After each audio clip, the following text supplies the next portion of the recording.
Hello and welcome everyone to another episode of the SEGA Spirit Show. I'm Graham, here with my ever-energetic co-host Scotty, and tonight we're serving up your healthy dose of blue skies, blast processing, and retro-inspired enthusiasm. So come join us as we celebrate the SEGA community, classics, and more.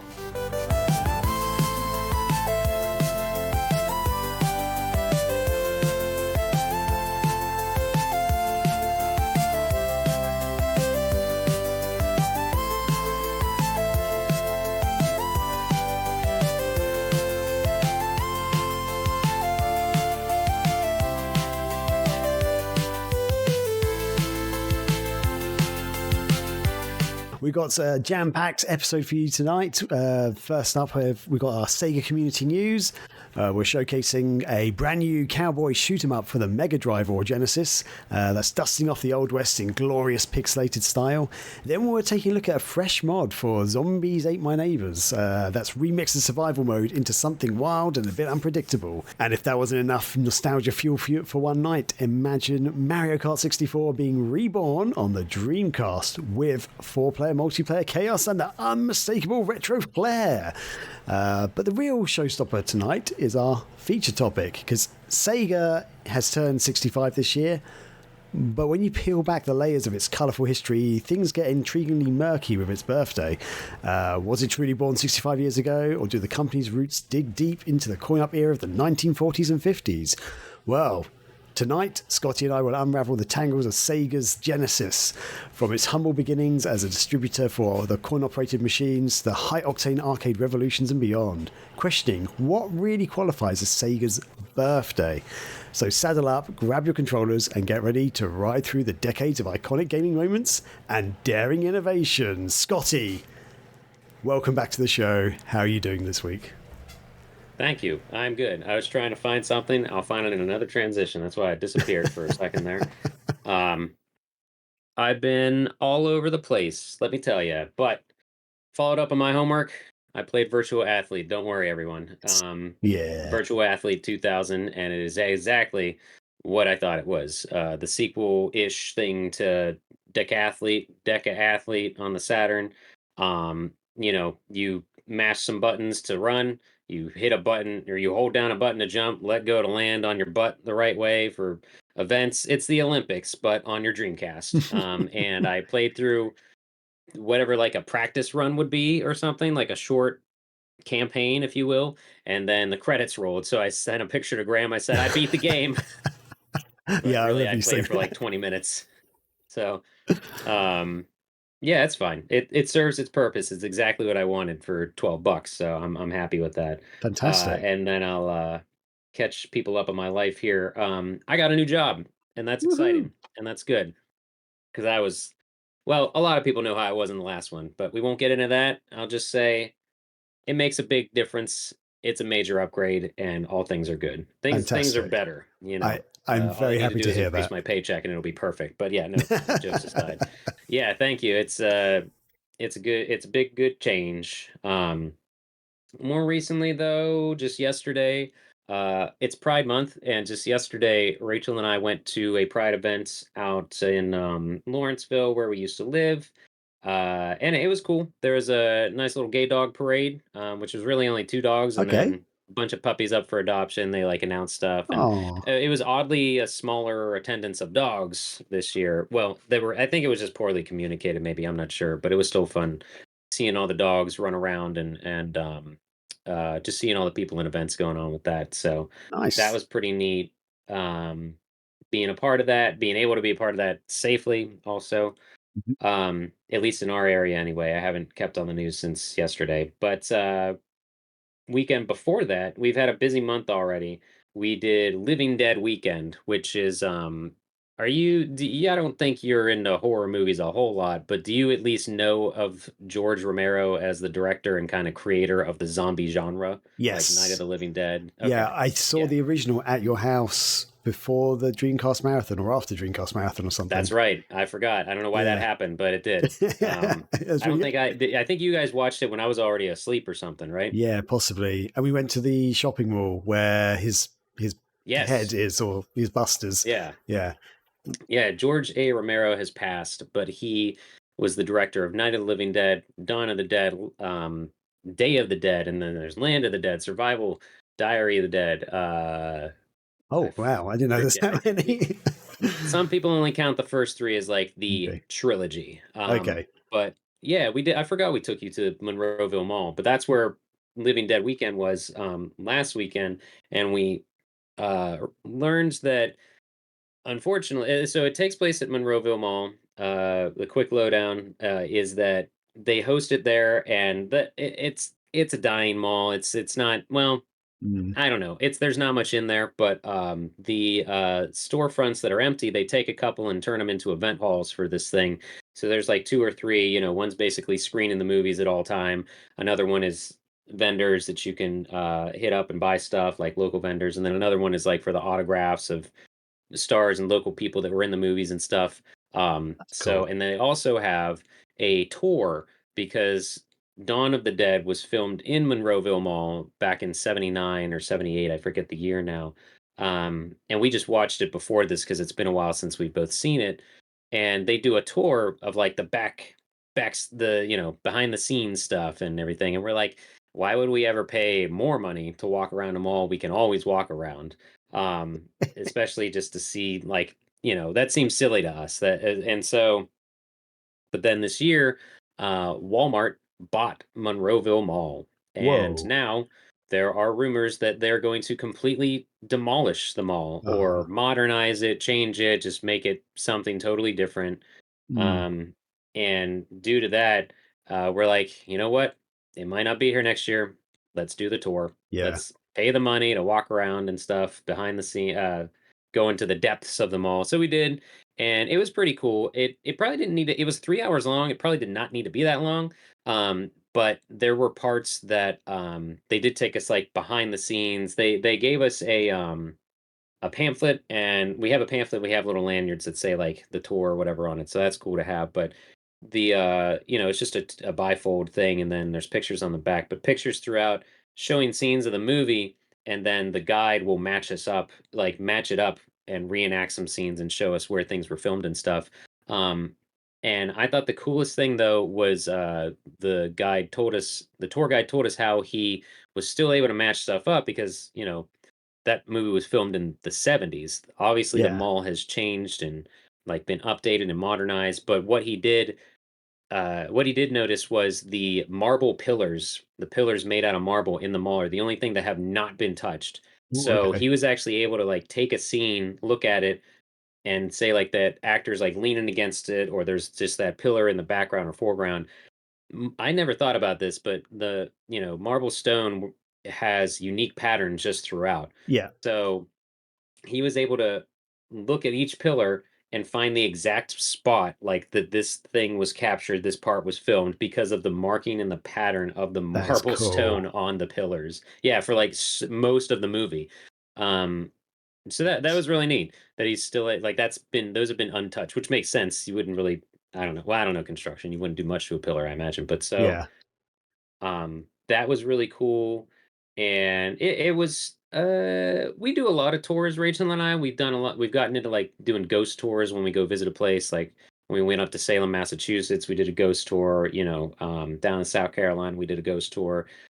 We try to hit those up because they're pretty interesting. They're usually history lessons also, and so the tours are just kind of a thing we enjoy doing. And this was pretty neat because just in case Yeah. it's a funny like backwards what's it called backwards rooting for the underdog story because apparently forever ago when Walmart was starting out or like becoming a franchise and everything the Walmart asked Monroeville Mall, hey, can we become an anchor for your store, can we like latch on to you and whatever, and Monroeville Mall is like, nope, we don't want you here, go on about your business, Oh Walmart. no. And then fast forward, now Walmart's bought them all and might do whatever the hell they want to with it. Oh, So it's like ugh. the underdog story you don't want to hear.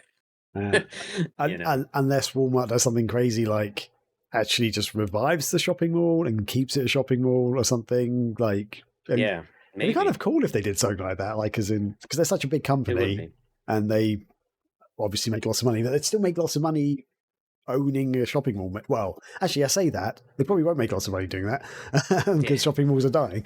But Yeah. hopefully, maybe with rent, they could just somehow, I don't know, somehow they could reinvigorate it.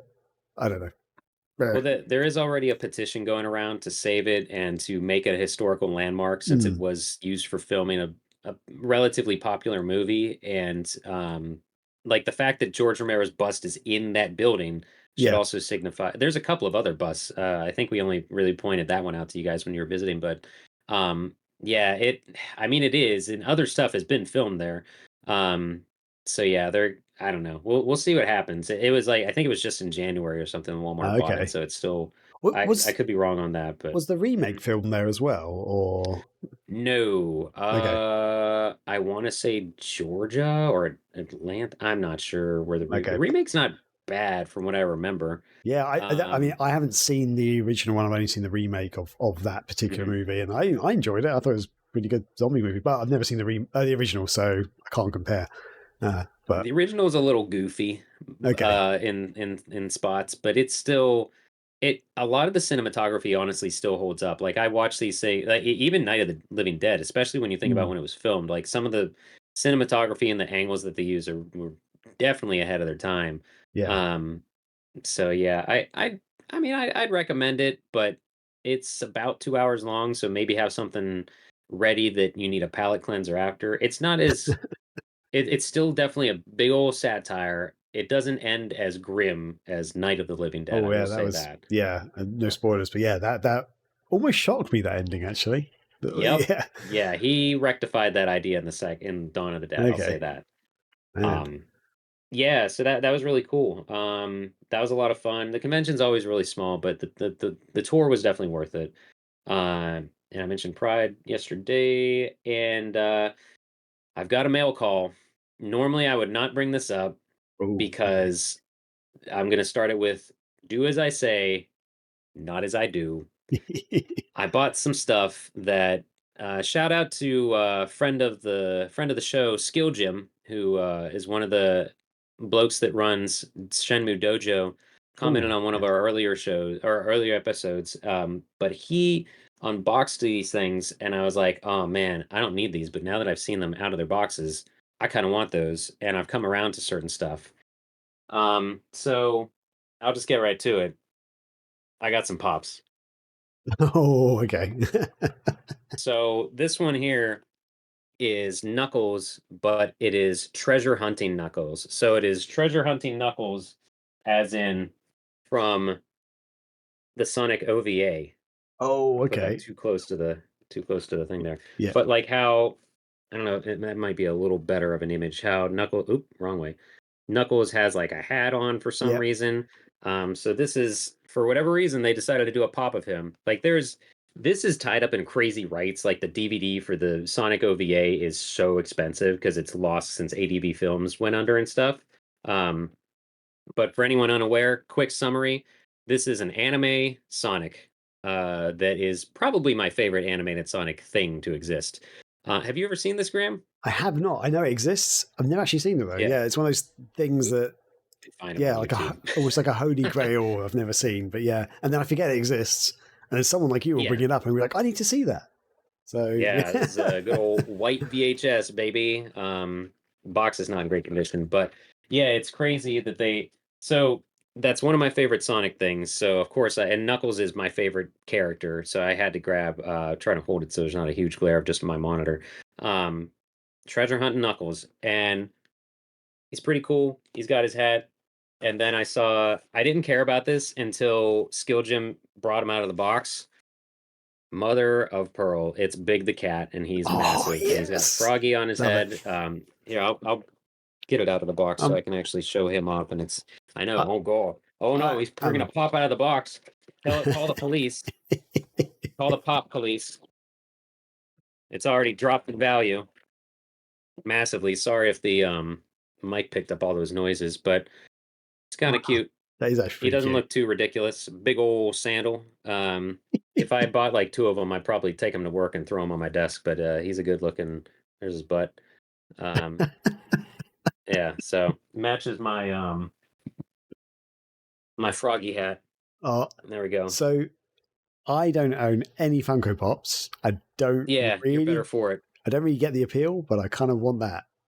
I do Yeah, kind he of want the looks. Vic the Oh, Cat. his head moves. I didn't realize that. His head Oh, moves a that's little pretty bit, so he sweet. can like be like, "I'm just fishing." That might be the one Um, Funko Pop I go and buy. he's pretty Whoa. hefty too. Like he could like be a paperweight or something. Yeah. Yeah. No, I ended up really liking how he looked once Jim brought him out of his box. And then Knuckles, you just it's always Sonic stuff, and very rarely do they do Knuckles stuff. But this is like, if you know, you know, you know. Like I cannot believe they did that. Yeah. Just like the other Knuckles pop I got was of Metal Knuckles that's only been in Sonic R.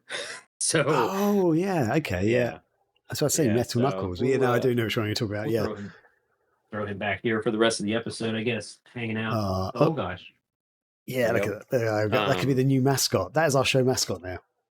Oh Perfect. I gosh. love it. Big the cat, the pop. Yeah. Um, I say do as I say, not as I do. It really pops. Like Mondo is not the best company to support, but I want, that. and I'm showing those off also because I ordered them in February, so they must be operating on the Ooh. limited run games timeline because I just got them. It is now June, baby. Wow. That is, okay, that's quite a long time. Yeah, yeah. That's me, and I took up a lot of time, but I got some junk. I'll That's try to cool. bring while you talk. I'll get Knuckles out of his box and set him next to Big though. Nice. Oh, real quick, what is weird is this one has like a protective. You can see the plastic there. It has. Oh, yeah. They sent him in a protective case. That's the second one I've got sent like that. Big doesn't have. He didn't have a box for his box, so I don't know if they just don't have them yet for that size or what. They just don't care about big, apparently. Maybe not. Like a lot of the gaming community, except for me. Yeah, I've Yeah. come around. Maybe it's as I got older, I enjoy his patient, slow pace part of the game. I don't know. Yeah, I always think it's a lovely break from all the action. Yeah, and I It also is from the chaos. Heyo. quite enjoy fishing and yeah. Oh, and what's even stranger, the set that they released overall was Treasure Hunt and Knuckles, Omega, Rouge the Bat, and then Big the Cat. What is Okay. this combination? Like there should be another shadow in there probably to complete Team Dark, but I don't know. Hmm. It's What almost do I like know? a mini Sonic Adventure collection without Sonic and Tails, but also the wrong Yeah, Knuckles. Yeah. strange. Hmm. Anyway, are you done? Is that? What Oh, about you, actually, well, Graham? What you you're getting been him up out. to? Let's have a quick look at Oh, him first. sure. Yeah, there we go. Look at that in all his He's giving a glory. thumbs up. He's got different gloves on. He's got a little lasso, it looks like. He's got a satchel to Oh carry yeah, his jewels in. I don't know. Let's see if his head moves. Oh, it does move. carry the master There there you in go. Wardin. Not a bobble, just and he does have different shoes also. So yeah, There we go. pretty good looking. Nice. Cool. I'll just try and rattle through my things relatively quickly, I guess. So, I That took mean, a lot of time. Sorry. I've got two gaming related things, but two other things that kind of slightly, I guess you could say, come in the realm of what we talk about on the show. I watched the finale of Star Trek Lower Decks, and have you ever seen that show, Scotty? No, I've never been into Star Trek really at Fair all. enough. Okay, So that's okay. Do you know anything about it though? This particular one. I know there are references out the butt to like everything in Star Trek in that show, apparently. That's all I Yeah. and it's an animated one, right? Is it what? Animated? Yeah, sorry, I didn't catch that word. Yeah. Yeah, it's an animated one. So yeah, if people don't know about it, Star Trek Lower Decks, it's an animated Star Trek show. It finished this year. They did 5 seasons in total, but it's a comedy as well. That's the thing. It kind of just takes the Yeah. Mickey out of Star Trek. Yeah, it's a bit like the Orville if the Orville was a cartoon, which is probably what the Orville should have been. Although I do really like the Orville. If you haven't seen the Orville, check it out as well. But it's really good. Really good. I love the show. Pretty much the whole show, I loved it. The two of the main characters at the very start of the show were kind of a bit annoying. And you kind of thought, is this going to do the generic thing of like, it's like, because it's a guy and a girl, you think, oh, they're probably going to fall in love or something. But they don't. Actually, that's a spoiler, but yeah, they don't. They turn out to be quite good characters, but it's also mostly the side characters, which are brilliant in it. And I thought the ending was really good as well. Like, it wasn't like, I wouldn't say it's like an amazing ending, but it's a solid ending, and it kind of was quite uplifting at the end. Some shows get a bit depressing towards the end, I find. So very happy Yeah. with that. Weird. So I decided to watch a 90s video game movie for some stupid reason. I kind of regret it. And can you guess what movie that was? Did you put it on the outline? Because I could just not look for a I second. did not say what it was on the outline. Oh, a 90s. Wait, a game related movie? Yeah, video game related movie. Double Dragon. No. Mortal Kombat. No, but you're very close. Street Fighter. Yes, there we go. The live action one? The live action Street Fighter movie. Hell yeah. God. So and tell me you watched it on a Tuesday. I think it was a Tuesday, actually. Why is Yes. that? What? Oh, of course. Yes, of course. The best yes. line in the whole movie. Yes, yeah, the best like monologue in the whole movie. Yeah. Oh my god. So I unironically enjoy that movie solely for Raul Julia. Oh yeah, he is brilliant, and it's so sad that that was his last movie. Yeah, and he was because the reason why I watched it was because I keep seeing all these like clips come up on like YouTube or whatever, and a lot of them were Street Fighter 2 ones, and it's like, did you know about Street Fighter 2? And I knew that was his last movie he did, but I didn't realize he actually had cancer at the time while he was filming it. And yeah, like, and I keep seeing all these clips of him. I was like watching all these clips going, this movie looks really good compared to what I remember. And the thing is, I first saw the movie back when it was released on VHS. Sure. Back in Blockbuster. Yeah. So I went to a friend's house for a sleepover. We rented 2 movies. One of them was Mortal Kombat, and one of them was Street Fighter 2. And we all super excited to watch Street Fighter 2. Some of us kind of wanted to see Mortal Kombat. So we watched Mortal Kombat first as like a sort of, I guess, a taster. And we all loved Mortal Kombat. Every single one of us. There's like 10 or 12 of us staying over. That's not the order to do it. And then we were like, all right, Street Fighter 2 time. And we watched it, and we were all so disappointed. We were like going, this isn't Street Fighter. Like, because Mortal Kombat kind of follows the game. You know, it's the tournament, they're fighting, most of the characters are basically kind of like in the game. And then in Street Fighter 2, it's like, none of this is good. But yeah, so then I decided, I thought, I'm going to watch this because all these clips I keep seeing on YouTube, they're making the movie look pretty good. And yeah, it's still not good.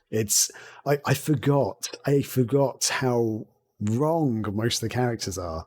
Like, oh yeah, like E Honda's like from Hawaii or something instead of Japan. And like Balrog is like he makes one reference to boxing, and then towards the end he's got some boxing gloves on and punches one person, and that's about his only thing he does. And he's also a good guy. He's not like one of the main bad guy bosses. DJ. But Blanca's accurate, right? Blanca, 100% accurate. Like, no, yeah, okay. Oh my god! Yeah. And Dalsim, like everything is wrong. Like M. Bison is by far the best character, and Julia did such an amazing job with it. I mean, even Jean-Claude Van Damme, probably the only martial artist in the whole movie, basically, was pretty rubbish. Like, his martial arts weren't even that good in the movie. I guess the way they filmed it and stuff. He phoned it in 1,000%. Yeah. But yeah, Raul Julia was so good. I've forgotten her name now. The lady who plays Chun-Li, she's pretty good as well, actually. She is very good. Yeah. She's actually one of the better actresses, if not the best next to Raul Julia. I've forgotten her name. Because she was also in Marvel's Agents of S.H.I.E.L.D. more recently. Is it Ming? Oh god. Yeah, she's played by Ming-Na Wen, and yeah, she's more recently in Marvel's Agents of S.H.I.E.L.D. But yeah, she's actually a pretty good actress, and her Chun-Li was relatively convincing, even though they kind of still butchered the character a little bit in the movie. Yeah, and yeah, there's so much cheese in it, and I mean, the actual story for a movie was pretty good and quite fine, but they shouldn't have been a Street Fighter movie, basically. But yeah, anyway, yeah. So I kind of regret it. I want to give a side note as well. Regret it? You regret the time wasted watching it? Basically, I should have just watched all the scenes with Raul Julia, and it would have been great. Otherwise, it was just, I glaze through all the characters. It's just really frustrating how badly they did it. I mean, Ken and Ryu should have been the stars, and clearly were not, and were like the dumbest. Even their fight scene was bad. Like, it didn't make sense for them to do. It felt like they had a checklist of like, okay, Ryu has to do a Hadouken, Ken has to do an uppercut, Shoryuken, I think, is that what it's called? The uppercut. I can't remember. Yeah. Chun-Li has to kick somebody. It was rough. Yeah, guy had to do the flash. Is it called a flash kick? The His like somersault. bicycle. Yeah, Oh, that thing. Yeah, yeah, yeah. yeah. I forgot the actual name of the move. I mean, I hate to say it, but like it needed CG. Oh, it As did. Yeah, horrible as it would have been, most of their attacks are like energy based, like Dragon Ball or something. So they needed something yeah. in there. But But they use kind of CG for M Bison, like getting him to fly. Well, yeah, they use wires for that, but also he did the right. electricity punch thing. Although, and what was there's I can't remember now. There's so much wrong with that movie. There's so much wrong with it. We could Yeah, have a whole episode on that. And in fact, and I don't mean to plug it, but the Static Zone did, and Corey and I had a field day. I will go and Uh, watch that. Yeah, and then TJ immediately corrected us on everything that we got wrong oh with the no, movie, and we realized. And then the next episode, we had TJ on to talk about the Street Fighter animated movie. fantastic. Yeah, no, I wish I knew you were going to mention that because I would have grabbed. I bought it on Blu-ray after that Static Zone episode, and what pushed me over the edge to buy it was every copy of the Blu-ray comes with one legit, legit a bison dollar, like a printed bison Oh, dollar. that's pretty cool, actually. Yeah, it's ridiculous. That's So actually quite a nice little touch. I was yeah, going to say I love stuff like that. Vega, his portrayal was actually pretty well done. Oh, yeah, like the but most violent it could have got, I guess. yeah, but it's so annoying that they built up the fight between him and Ryu like near the start, and then Commander Guile drives him through a tank through the wall and Oh my breaks up the gosh, fight, Commander Guile. and then the rest of the movie, you don't really see him fight. I mean, he kind of semi fights at No, one point, but it's a bit rubbish. yeah, Yeah, and yeah, oh god, yeah, Sagat as well. Like, what is them? Sorry, I didn't expect myself to waffle on about that movie for so long, but yeah. Anyway, it's pretty easy to. Any gamer who's ever played any couple of rounds of Street Fighter can definitely have a full conversation about that movie, I yeah. feel. Oh man. Anyway, I'm going to move on from that. Yeah. I actually was playing a video game this week. I beat KO the Kangaroo on the Dreamcast. Actually, for the very first time. I'd never played that game before in my life, and I beat it. And I don't like the game. Not many do. But it was weird because Welcome to the club. a lot of people talk about it being quite a fun game because they remastered it like a couple of years ago on PC and stuff. Yeah, I think just last year. Yeah, it was just last year, and like a lot of people going, yeah, it's an underrated game. It's actually pretty fun. And I started playing it and going, it's pretty good. And then the more I played it, I'm like, I'm not enjoying this game at all. It's like most of the levels were kind of boring. Yeah. A lot of levels, especially in the start, were super easy, and I was just building up lives and stuff. I was like, this game's pretty easy, and then suddenly it just ramps up the difficulty, and like the platforming for some reason on certain bits gets so frustrating. Like I do a jump, like holding down jump perfectly, doing the timing right, and I just somehow fall short of the platform. I'm like, how? And there's like there's a level. I had 13 lives when I started this level, and there's this bit where the camera changes round. It does that a few times in certain levels, but the way you control, like I almost expect KO's controls to change with the way that the direction of the camera is facing, but it doesn't work that way. So you're still having to kind of press forward, like up, but he's kind of running towards you, but the left and right doesn't feel right.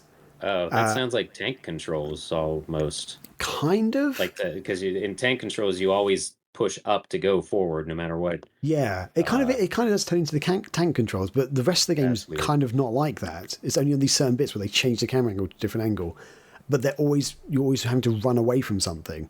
Just like the most intense. And there's this one bit where like this thing coming towards you, and you got to run between there's like this block of lasers, like two lasers there and one in the middle. And you kind of have to dodge around them while this thing's chasing you, and then you got to jump through over things. And I lost all my lives doing that. I lost like 13 lives and just did it. And I was like, I'm about to go, I'm going to quit after this. And then I did it.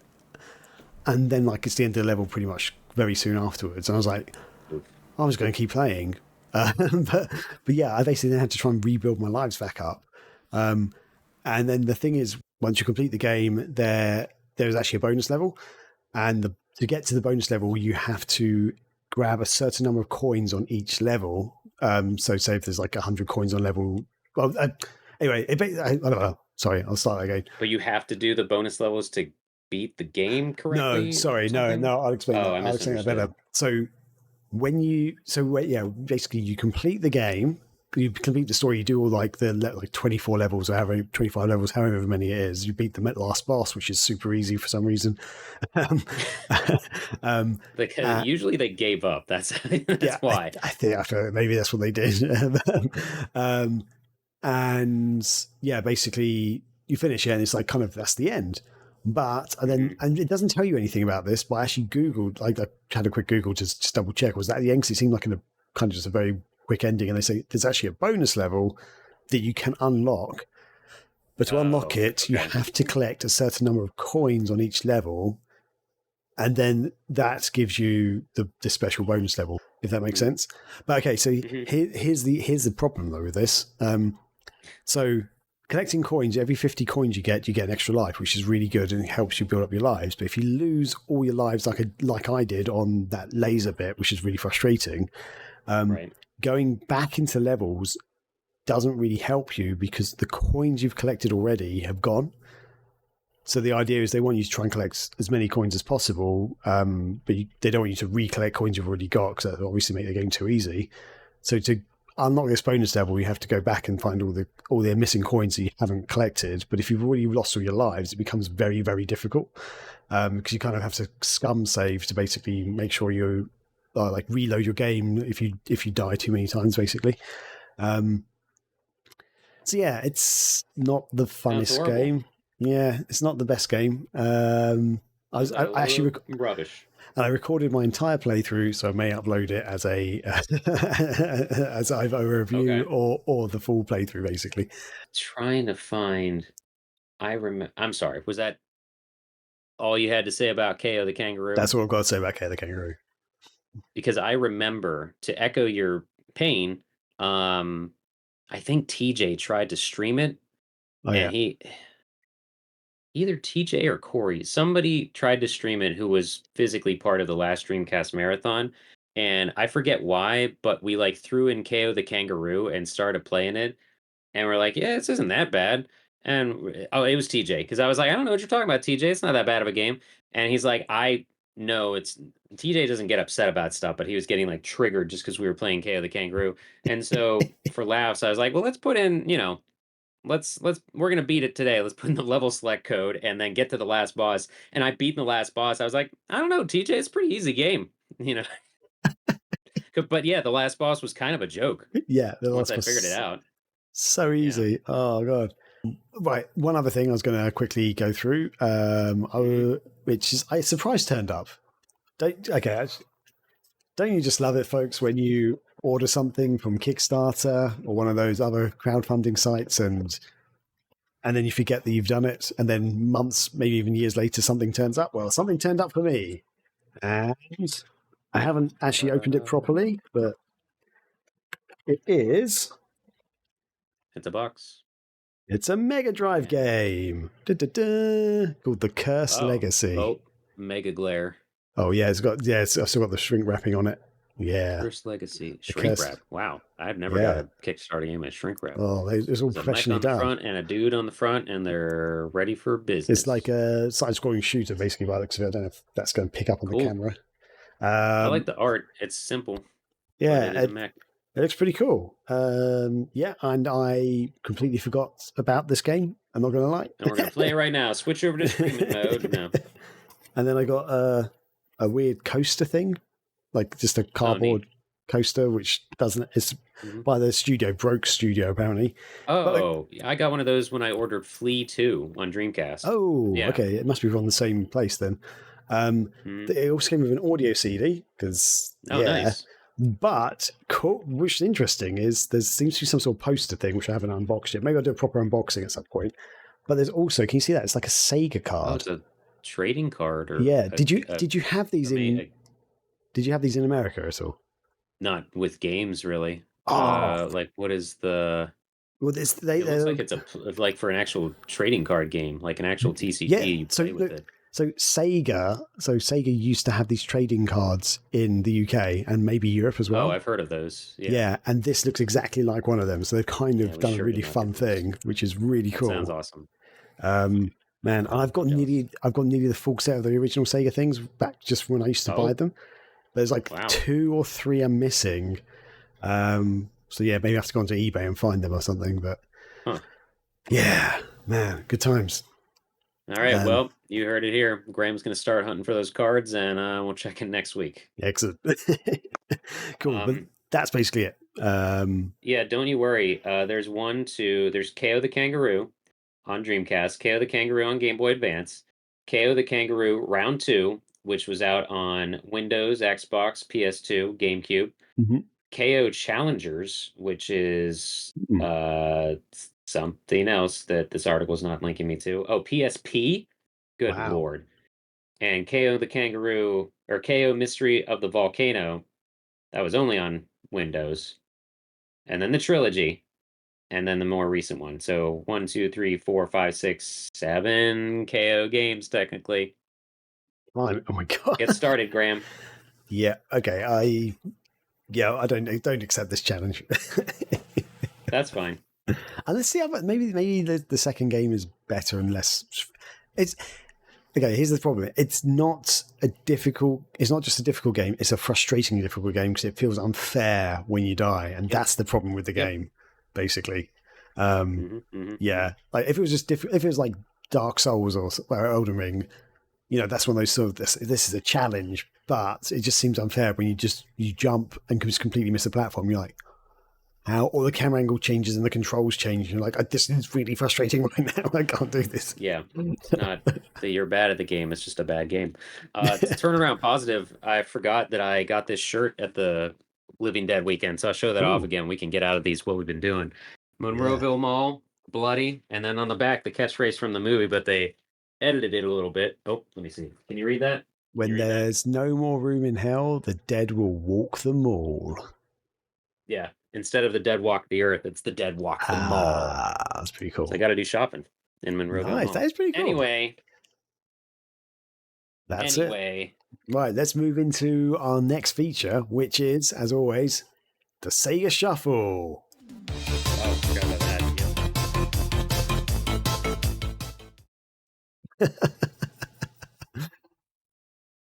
Yes. So yeah, as always, I challenged Scotty to a little challenge, a little test of his Sega knowledge. If you haven't heard the show before or seen the show, essentially I have a randomly generated list of, it could be it's basically names of games, developers, all to do with Sega, and I have to try and explain to Scotty what it is without saying what it is. So I can't use any of the words within the name. So it's a bit of a challenge for me, but it's also a challenge for Scotty. I'll give him 1 minute to try and get as many as he possibly can. And yeah, Scotty, how are you feeling about this week? What? Did you ask me a question? Sorry. Yes, how are you feeling about it this week? Oh, I'm ready to go. I'm always ready for these. Of course you are. So I'm just queuing up my 1 minute timer. So last week you got 6, and that's the highest you've ever got. So let's see how many you can get in 1 minute this week. You ready for it? 3, 2, 1, and here we go. Okay, the composer behind Jet Set Radio. Oh, Naganuma? Yes. No. Yeah. That's correct, yes. Dreamcast, quirky RPG, players take odd jobs, and part-time superhero. Skies or Arcadia or Time Splitters or the other one I can't remember where the kid's got a big pocket knife. You can say Skip. Crap. Skip. Yeah, okay.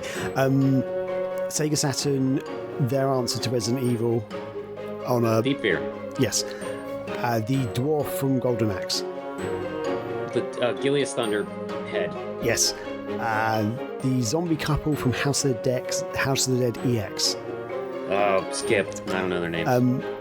Oh, God. A sequel to Die Hard Arcade, which is on the Dreamcast. Dynamite Cop. Dynamite Deca. Cool. Good. A skateboarding, fire-breathing dinosaur fights evil magicians, monsters. Let's time up. Skateboarding, fire-breathing dinosaur? Yeah. What? I don't know what that is, but I need to play it. Radical Holy Rex. crap. Oh, for the love of... Yeah, okay, sure. I should have just said that. Duh. Oh man. I sure don't know. What are the names of the zombies that fall in love? Zobio and Zobica. To be honest, I don't think I'd have got that. Japan only release, so yeah. Was it Japan Not that that's only? an I excuse. feel like I saw it in the I mean, it's UK. not over here, that's for sure. Oh, okay. So you got Naganuma, Deep Fear, Gears Thunderhead, Dynamite Cop. Yeah. So I almost said the host of the Pride Day that I mentioned we went to. I almost said their drag queen name, which is Alaska Thunderfuck. I almost said that for Gilius Thunderhead. Oh, that's pretty funny, actually. So it all comes around. Yep.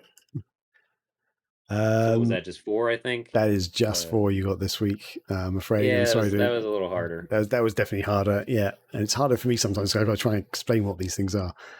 But yeah. Cool. Right. Anyway. Fire breathing T-Rex on a skateboard. I mean, you said everything you could have. So wait, did you say T-Rex? I think I did. Radical Rex doesn't count. You said Rex. Did I say Rex or did I say dinosaur? Oh, I don't know what I said now. Crap. No, you might have said dinosaur. I don't know. Never mind. Okay. Semantics. Who cares? Well, if I did say Rex, I apologize.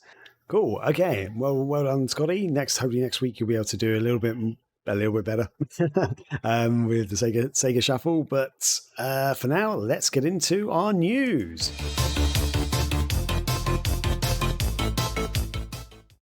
So, as always, we like to look at what's going on in the Sega community, and we got there's some pretty juicy news this week, which I'm pretty excited about. So, let's kick it off. The first bit of news is there is a new Mega Drive or Genesis game coming out by I've never actually heard of these people before. They're Kai Magazine. Have you heard of these people? When I looked at this through the outline when I was prepping for the show, I've definitely been in this site for like the other 3 games on the left that you can see over there. Yeah. I think just from the algorithm or other Discords I'm in throwing me here to see, hey, there's a new indie game you could buy for Genesis or Mega Drive. So I've been to this site, but I've never looked too deeply into it because it's just not. I to be honest, I can't drop $60 on a game like I used to. At least not right now. That's fair enough. So that's my short way of saying I'm familiar with this website, sort of the dev.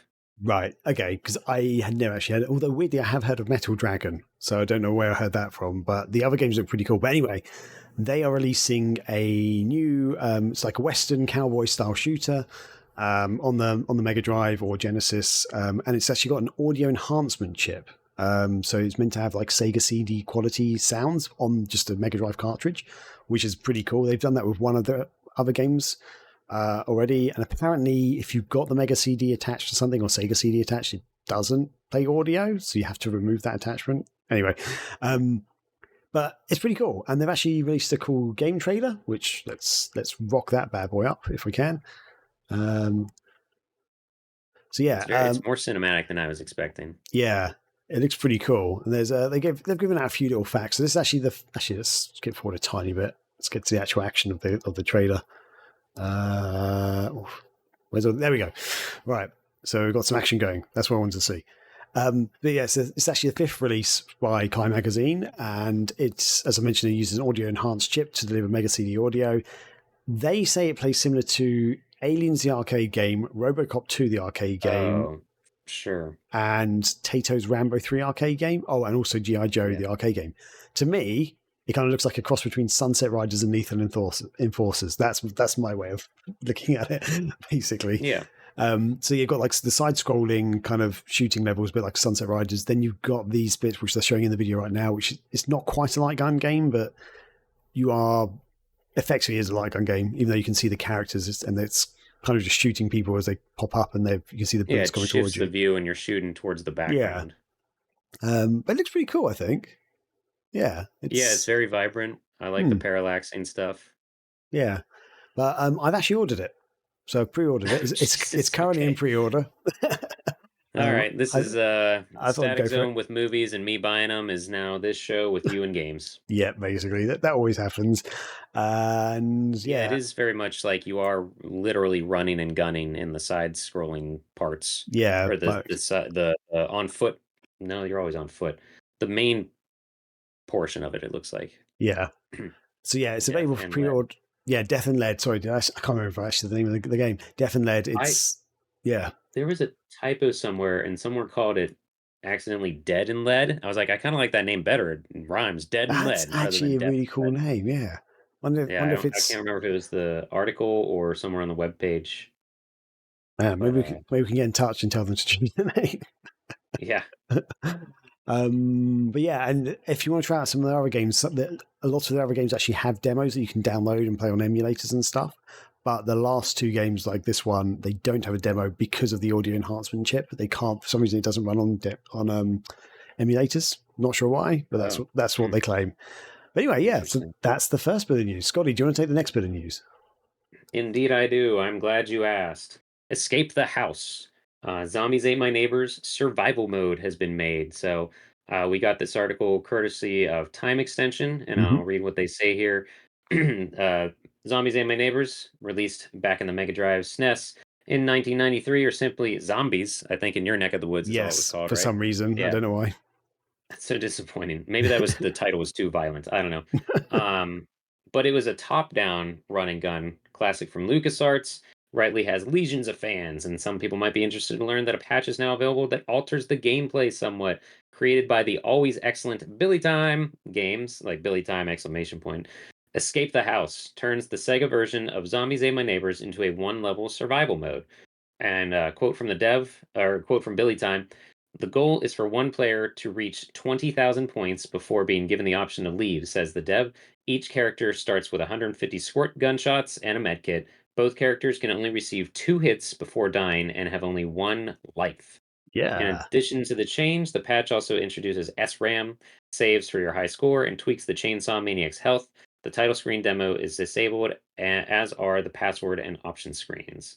Um, yeah, Zombies Ate My Neighbors is a good time if you've got a buddy to play with, but it gets difficult and it gets repetitive. I will say that, but I still like it. Yeah, they have actually released a bit of a video, which basically kind of just show you. It's kind Yeah, of the first level gameplay that essentially. yeah. So it looks like you just basically got the house and the garden or the yard to Yep. walk around in, and you're just getting hordes of zombies and monsters and things attacking you. It looks pretty fun. Yeah, zombies. Yeah. It's pretty neat. Oh, go ahead. I was going to say it looks pretty fun. I might try it out at some point if I get a chance. Yeah, the first level is not massive, so you do have to, but you do have like a house where you can probably bottleneck them a little bit, bottleneck the enemies as they come. But yeah, it looks like zombies. There's the blob creatures. The chainsaw maniacs do show up, and I think the aliens show up. I don't think any of the bosses show up because that I feel like that would just be broken. Um, but the Billy Time does amazing stuff. They have insane hacks and different things they do to old school games. I actually bought one of them that was put out. I had this ready since you mentioned Billy Time. I was like, I think that's who did the Ghostbusters update. Ooh, And Ghostbusters on the Genesis is actually a pretty good run and gun. It gets challenging. You do upgrade your weapons and stuff, but you only play as Peter Venkman, Ray Stantz, and Egon. Um, I can't remember Egon's last name. Anyway, Winston Zeddemore is not in it, but the special edition updates that to put Winston in it. And I got it when someone put it out on a cartridge and actually ooh, made it for the Genesis. So they updated nice. the cover with all 4 of the Ghostbusters on there, and you have to put in I think you have to put in another code, but I think you can also play as I could just read the back, you dummy. Lewis Tully, the guy who does their taxes and also turns into a dog in the movie. Um, I've forgotten the Rick actor's name. Moranis. Yeah, Rick Moranis. Yeah, Yeah. perfect. Oh, The coolest thing about this edition that someone, questioned the legality or whatever, they I apologize, I forget the guy's name who used to make these ROMs. Oh, he's Toys R Us games or Toys R Us game sales. The cartridge, although, Oh yeah. has glow in the Ooh, dark slime all over it. that is cool. Yeah, I remember them So making this and it coming out and being a big thing because yeah, yeah, yeah. Winston's my favorite character. He's always been my favorite Ghostbuster. man. Yeah, Oh tell him man. about the Twinkie. What about the Twinkie? But yeah, I don't normally grab the ROM physical, but I've always wanted the Ghostbuster Genesis games. It's gotten pricey, and when the Mm, special edition had that, I was like, well, that's best of both worlds. Unfortunately, I don't think it works in the Poly Mega. I can't no, no, no, it does. It does. Certain ones don't. yeah, Anyway, Billy Time does good stuff. That's a cool hack for zombies. Ate my neighbors for a survival mode. nice. I'll have to check. Yeah, I'm definitely going to Yeah, check let it me know out how then. that And plays. I feel like that'll be difficult, the survival mode. we will. And next up, let's double checking the outline. It's yes, yeah, that is what I thought it was going to be. We have, let's just share the screen. So I feel like Falco's like a honorary member of the Sega Spirit Show. It seems because every week he seems to bring up Oh, something. there's not gonna be any slowing down, trust me. um, He is proficient and one of the most proficient Dreamcast hackers out there. Yeah. So he hasn't actually done this hack though, from what I understand. But Falco posted up on LinkedIn. This was actually first saw it on LinkedIn, but also on X or Twitter or whatever, about Mario Kart 64 being ported to the Dreamcast. And so yeah, this one was posted on 7th of June. And there's actually a little video. Let's make the video large. Oh wow, that's got audio. That's loud. Okay. That's why I have Whew. you turned down on my side. Yeah. We Okay. blasted Can You Feel the Sunshine, I think, right? Yeah, that's right.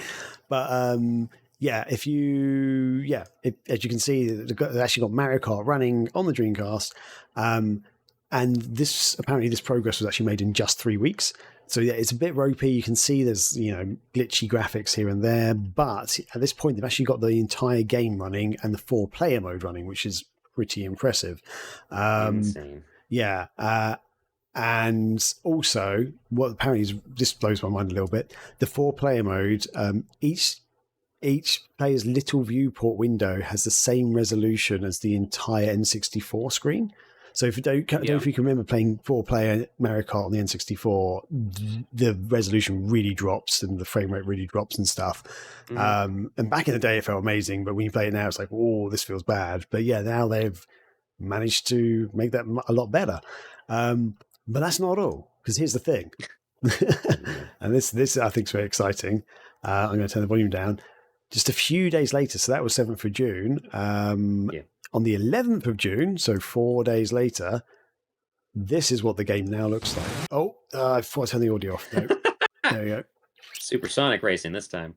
But so yeah, you can still see there's some glitchy graphics, but the graphics are so much better. Like the question mark boxes you pick up are actually better. The clouds are less glitchy. They're still a bit glitchy though. But yeah, most of the glitches have been ironed out, which is really cool, I think. I think they've got most of the audio. Well, we've got some of the audio going now. Apparently, what was I going to say? Oh yeah, apparently it's got twice the resolution or something. I would believe it. It was the N64. Yeah. Also, the monitors backwards E blasting out of his ass for some reason. Yeah. Sorry. That's from the N64 game, the backwards E thing. I don't remember that. Oh yeah, when you power slide and stuff, or was it when you power slide? Anyway, I didn't remember it looking like a letter or a number though. Yeah. It's, but yeah, the what do you call them? The screen, the monitors on Luigi Stadium and Wario Stadium and Luigi's Arena. They, he's got them working properly or something, which apparently Falco goes into a lot of explanation about it. I don't really understand it, but apparently it's really hard to do, and I can understand that. But yeah, it looks really impressive. And I forgot, it's actually J.N. Martin is the guy, and who's been programming this, and he's the guy who did Doom 64 and Wipeout. as well. He Right ported on. them to the Dreamcast recently, which is really awesome. So yeah, keep up the great work because this is Yeah. brilliant. I'm loving it so much. Mario Kart 64 is not my favorite kart racer, but I am very excited to play this on the Dreamcast because it's still a blast. It's still fun. It's a fun game. It's still very crazy. Soon Yeah. enough, the entire library of video games will be on the Dreamcast. That'd be so good. Yeah, this is nuts. Yeah, I mean, nothing will ever beat the best kart racer in the world, Sonic and All-Star Racing Transformed. mhm. But yeah, this is still really cool. 4-player is really neat that they're able to get that, and like you said, the highest resolution possible for it too. I Yeah. I wonder what the controls would be because I think no, A was accelerate, but hmm there are less buttons on the Dreamcast controller, so I wonder if they would use right trigger as accelerate, maybe left trigger as fire weapon or something. I don't know. That would make sense, wouldn't it? Because yeah, you didn't reuse the L and R so much on the R was R the I hock think to R do the was power slide.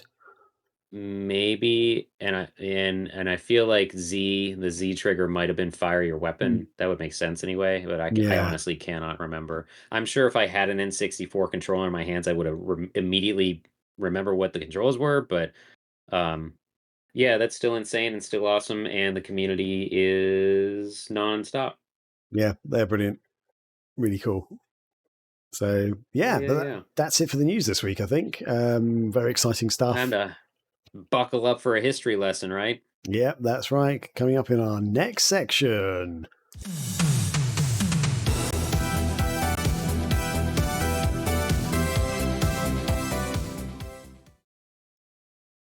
Yes, Scotty. That's This is it. it. We're The doing it. research that you've done, we're gonna Oh blow some yeah. minds, I think, today.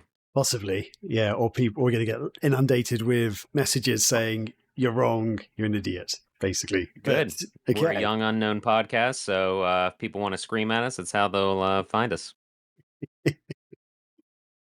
So for anyone who isn't aware, Sega turned 65 years old this year. They posted up some stuff on their social media. So they had like a thing on Twitter, basically a post basically saying 65 years of Sega, 65 years of incredible fans, and they actually had a pretty cool picture of like fan art, basically. I guess is yeah, is what it was. Is it only fan art? I guess so, huh? Yeah, I think so. That's my Yeah, understanding, at least. I It's glanced at it. yeah. So it's a lot of fan art and stuff, and they do sort of say basically what did they say? What did they say? They said there was this thing in the London office and stuff, and thanks for being a part of it. And there's also a poster saying if you can't see your art, reply with it here so we can add it to the printed version. So they're going to have Hmm. printed in their offices, which is really cool. Yeah. I like the lone chow in the car, in the blank space of nothing, What am I looking at? on the right side in the middle. Oh, Hi guys. boy. Oh, Meep meep. Yeah. Tell the people. no, yeah, there's I mean, there's also there's obviously a lot of Sonic. I'm loving the little. Actually, let's see if I can zoom on this one. No, it's really not letting me zoom in. The Tails and Chow sort of dolls and stuff. By the looks of it, which that's not really artwork though, is it? That just looks like a photograph. Which one? Can you see where my cursor Oh, is? yeah, it's fans collections or something. So Mm. I mean, they might. Well, the fans made that because it's crocheted. It looks like Oh, okay, yeah. Actually, maybe. Yeah, it Tails doesn't. doll, dark Maybe chow, it's not light legit, is it? chow, Yeah. a little blue hedgehog, like a semi-realistic looking hedgehog, and then a little shadow crocheted thing. Aha, If now I you, can zoom in. There we there you go. go. I was gonna say I'm just using a trackpad, but that's because I have one. I don't know if you have one on your setup, but yeah, No, I don't. that looks better for me too. So I'll watch what you're sharing again. Yeah, I mean, there's everyone. Whoa. There's is it Majima from Yakuza at the top left, or from the Like a Dragon series? Oh I'm yes, so yeah. bad with names. Yeah. Yeah, I think that's right. It's been a while since I actually played the Yakuza games, so But yeah, But there's a actually lot of stuff. We don't need to go through everything. yeah, But, no, it's some pretty cool. It's really good stuff they've done, and there's a lot of Yep. Dreamcast stuff I'm seeing, like Jet Set Radio and stuff. A lot of nights, which is cool. Yeah, Nights is also awesome. There was a really cool Dreamcast. Oh, there's the SEGA Swirl. Oh, it's not letting me zoom in on it. Get to it. Where's it gone? I've lost it. There we go. It's like a snake basically with a sort of Dreamcast. Oh, the swirl actual Sega Swirl. Oh my Yeah. gosh. Of course you love that. Are you pretty adamant about Sega Swirl, or am I thinking of something else? Well, the game itself. Yeah. I thought it was a fun game. I wasn't. Oh yeah, no, it's it's not good. like my favorite game or anything, but yeah, no, it's pretty good. Someone else must have been hyping it up during the marathon. They all blur together. I apologize. It's okay. But yeah, they also did like an Instagram post where they had like sort of people at their London office sort of turning up, rocking some Sega merch and stuff. Walking past the statue that's Sonic spinning the globe on his finger. Pretty cool actually, because they used to always have a big Sonic statue at the London office, but they've never had the globe on it, so they've updated that. But yeah, anyway, all of that is basically to say that Sega has apparently turned 65, and they turned 65 on June the 3rd. So that is their official birthday date, basically. And for this podcast, like basically loads of other websites, social media accounts, podcasts, YouTube channels, whatever, they've all been celebrating this massive milestone, which is a big achievement, obviously. And we were kind of going to do something very similar. And I kind of wanted to just go over the company's, history and the key milestones and stuff and have some fun chat in between. But as I was like boning up on my Sega history knowledge, I suddenly realized, is Sega actually 65? Because I'm a little bit confused as to what Sega considers to be its birthday, and I kind of think Sega might be too. And realistically, it all depends on when, like, we think or you think the company of what we call Sega originally started. So we're going to go through this. But, realistically, Sega could be as old as about 85 years old, or it could be as young as 41 years old, or many numbers in between. They could also be 65, as Sega says, but I'm going to argue that might not be the company's true birthday. So let's break this down. Can I tap in real quick? Oh yeah, of course. Because we did say last episode I think we were going to do Panzer Dragoon Saga as a topic. Mm-hmm. We want to just emphasize real quick, we didn't forget that. But we did forget about this milestone, so we thought this is probably a little bit more important to discuss. Yes. And while it's still sort of relevant, even though they did it, a week or two ago at the time of this recording, we thought, hey, any reason as good as this one to talk about their history and then bring up some gems at the end there. Absolutely, yeah. So, but sorry, that's to say we'll eventually get to Panzer Dragoon Saga, but we want to hop into this. Oh yeah, first. Yes, that's true. Yeah, and apologies, I did mention last time we are going to look at Panzer Dragoon Saga, but we haven't yet. But yeah, sometimes things are planned beforehand. If we had planned it out, we could have done better. I don't know. Anyway, so kick us off, Graham. I do want to. I'm sorry. One other thing, I want to commend you because the research you did is intense.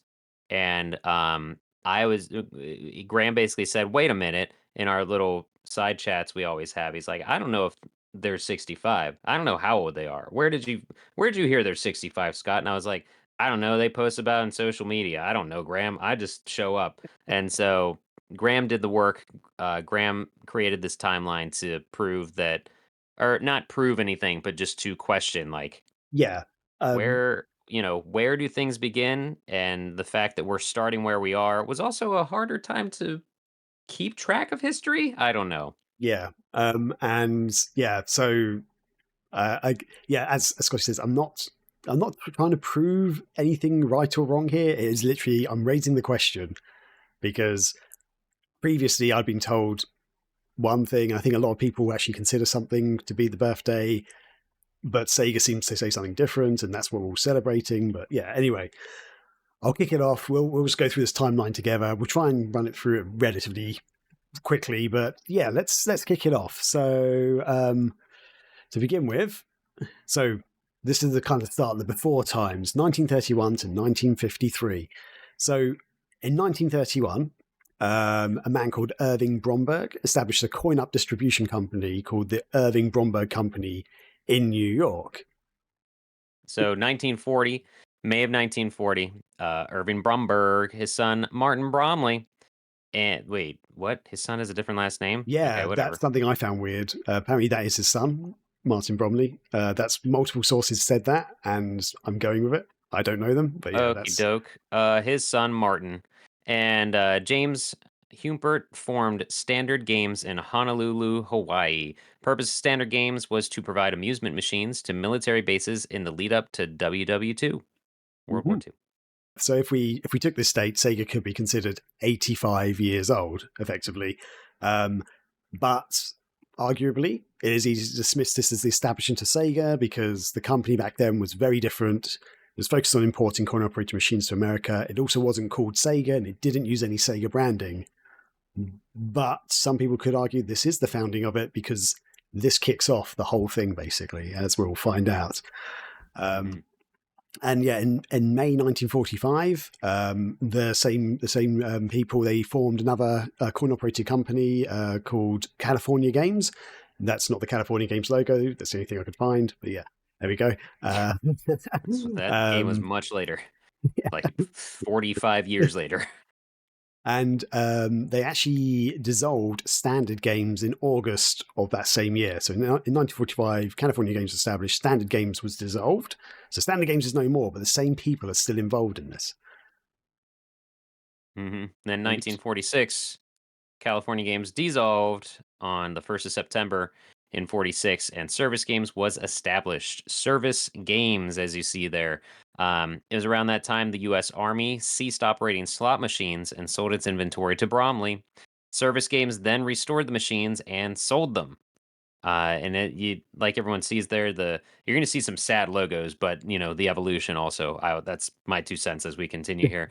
But very often this is cited by many as the origin of Sega because, as we find out, Sega comes from the abbreviation of Service SE Games GA.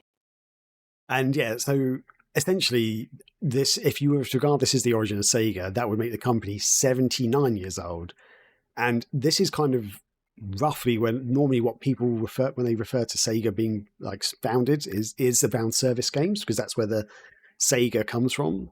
And that's what I was always told as well. Like originally, I was always told service games, that was the original Sega. So potentially this could argue be the founding date.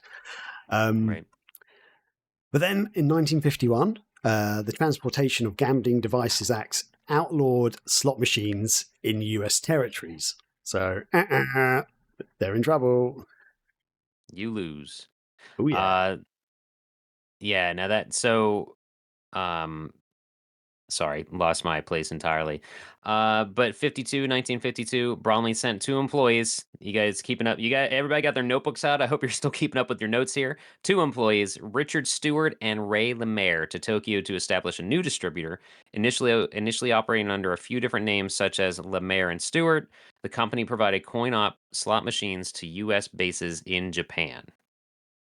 And that's in 1953, the Mayor and Stewart, they actually founded the company Service Games of Japan underneath the Service Games America sort of brand, umbrella, basically, as it were. And some people actually see this as the beginning of Sega because it's still called Service Games and it's still, and now it's based in Japan. And yeah, if we take this as the origin of Sega, that would make the company 72 years old this year. We go into the next stage, 1954 to 1959, which is actually the real debut of Sega, the branding Sega. And Scotty. Yeah. There we go. Like you see in the pictures there, Service Games Panama was established with all 5 men, not the burgers and fries, but Bromberg, Bromley, Humpert, Stewart, Lemaire, with equal partnership. The new company was created to control their various business entities and expanded to include distribution in South Korea, Philippines, and South Vietnam. The company purchased coin-op machines from Chicago-based Gottlieb. I've never said this company right. Gottlieb. and Bally Manufacturing for distribution. It was in 1954 that Service Games first used the branding SEGA SEGA on a Diamond Star machine, a slot machine. So as you can see there, the red machine there that we've got the zoomed in or the different angle. Yeah. One of the black ones is also the same Diamond Star machine, but it's a black model apparently. But they're both you can see the Sega branding on them quite clearly. That red machine just straight up looks like a car. Like it looks like it transformed into the car in Grease, in the musical Grease or something, you know? I guess. Which makes sense, 50s, yeah. Oh man. But so yeah, here's the thing. Some people have kind of believed that this could be when Sega was really founded because it was the first use of the Sega branding. And if you were to take that of like the logo being invented, the name being used, Sega's now actually 71 years old this year. And I just want to do a little side note because you have to remember this a bit later. But around the same time as this happening in like 1957, a man called David Rosen, he was an American officer in the United States Air Force, but he was stationed in Japan, and he launched a photo booth business in Tokyo. He actually launched it in 1954. But then he actually created the company Rosen Enterprises. And in 1957, he began importing coin-operated machines into Japan. So remember this for later. Highlight it in your textbooks, kids. So now we're coming to the 1960s, and this is part one. There's a couple of parts to this. Law and Order, Sega Victims Unit. And Scotty, kick this off. Doink, doink. 1960, during the late 1950s, Service Games was under investigation by both the U.S. and Japanese governments for illegal business practices. We're actually unclear the exact reasons of this. Some sources make it sound very nefarious. Other sites, bribery, tax evasion as the crimes. But it looks like the company nor its owners were ever criminally prosecuted, but Service Games was banned from U.S. air bases in Japan and the Philippines. Mm-hmm. Yeah. And that led to, on May 30th, 1960, Service Games of Japan was actually formally dissolved. That company is no more. 31st. You said 30th. Did I? Oh, sorry, 31st of May. Sorry, apologies. 31st of May, 1960, Service Games Japan was dissolved. And then 1960... dissolve. Or yep. Desolute. I don't know. What? Something else dissolved. Yeah, I was trying to figure out. It's dissolving. I was trying to figure out what the present tense of that word is to put an ing at the end. But yeah, okay. Dissolving. Yeah, and then so 1960 part 2, the official founding date of Sega. Okay, so Scotty, kick this off. Sure. A few days later, on the 3rd of June in 1960, 2 new companies were established to take over its business activities. Nihon... Oh, shoot. Let me... Apologies for any pronunciations and mispronunciations. Nihon Goraku Busan and Nihon Kikai Seizo. According to Google and Bing, and I guess Sega at the moment, this is now seen as the day Sega was established. So like we said, June 3rd of 1960. Yeah. So if this seems to be the date that Sega is going by. They're saying they're 65 years old, so this is Sega's official birthday. So happy birthday, Sega! But is that really the date? Bum bum bum. Because okay, so just to go back actually 1 second. So according to Google Wikipedia, they cite the establishment of Goraku Busan as the start of Sega. But the weird thing is, so there's 2 companies. There's Busan and there's Seizo.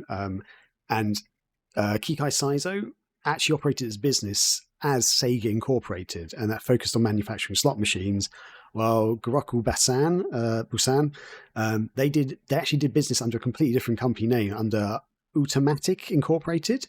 And they distributed coin-operated machines, especially jukeboxes. So they are kind of, they're similar companies, but they are doing different things effectively. And even though Sega claims Busan was this date was the founding of Busan and the company, it wasn't Busan using the Sega branding; it was Seizo, which is interesting, I think.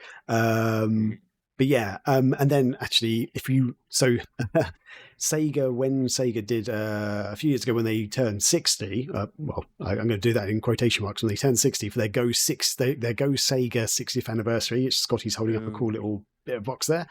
Yeah, my only support for my argument that they're 65 is that they had a marketing campaign because it looked cool to make it say Go Sega and 60 Sega and stuff. But yeah, they actually launched a website. It's still around. You can go to it. Like it's called Go Sega or whatever. But they have their own 60th anniversary website. It's got like a whole history and timeline on it. But the way they written it and the way they phrase it seems very different to what I'm finding in my research online. So they talk about Gurukubasan and Kikai Seizo as being departments of what I can assume are Service Games Japan, because they actually talk about Service Games Japan being established in 1957, and then in June 1960, Nihon Gurukubasan, the sales department, they say, and Nihon Kikai Seizo, the manufacturing department, were established, and it says Nihon Gurukubasan went on to become Sega Corporation. But here's the thing, all my other sources say they were two separate companies, and you have to remember, Service Games Japan had been dissolved at this point, so that doesn't exist. So these can't be two departments of one company because that company doesn't exist anymore. So that sort of threw up like, what's going on? Like when I was working this out, I was like, this doesn't make sense to me. So they're not divisions of a larger company. So what Sega has on its own website doesn't really track to me. So yeah, I'm not sure what's going on there. It seems a bit weird. But yeah, so I guess this is me probably being a bit petulant, but I'm going to argue the case that I don't think that that's actually its founding date, even though Sega says it officially is. Because I think you can argue that earlier iterations of the company are probably more likely to be the founding date, or possibly even later ones. You could consider this, but I think there's more argument for the other days. And we'll keep going because sorry, I'm rambling a bit now, but yeah, here we go. Stick to the script, boy. Stick to the script, yes. So anyway, the next section, 1961 to 1964, the story continues. So Scotty, you can do the side notes. Another selling of a business, Bromberg and Bromley sold Service Games Hawaii in 1961 for a price of $1.4 million US dollars while retaining the name. Mm-hmm. That's right. So yeah, that's just like a little side note in the whole history. And then in 1964, Busan and Seizo, they merged together. They merged into one company. So they were two companies. They're now merged into one company.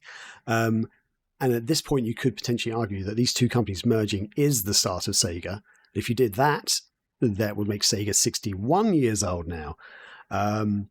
But interestingly, the company still operated under the name Nihon Guroku Busan. So where Seizo was using the company name Sega Incorporated, that's no longer in use, but they do still continue to use the Sega branding on some of their machines. And then the next section, 1965 to 1969, Sega Enterprises Ltd. is born. So Scotty, kick it off. Limited 1965.